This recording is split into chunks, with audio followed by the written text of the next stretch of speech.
In this quick and easy tutorial, I will show you how to install phones on Windows 11. Well, the process is very easy. You have to download family phones, and once you have them, it will look something like that. Let me drag it right here, and I already have them on my desktop. I extracted the family phones right here. This will be the files with .ttf at the end. Now there are two ways to install them. If you have just few, you can install them manually.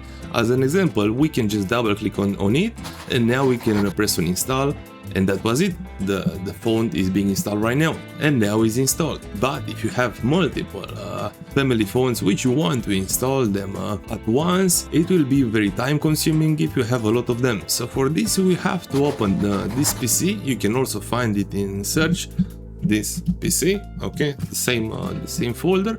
Now we have to go into C, Drive, now Windows. Now we have to search for phones. This is the folder, let's open it. And now basically we have to drag and drop all these .ttf files right here, and they'll be installed automatically. So that's how to install multiple family phones at once on your Windows machine. So I hope this quick Windows guide helped you out to know how to install phones on your computer, on your PC, and thank you a lot for watching.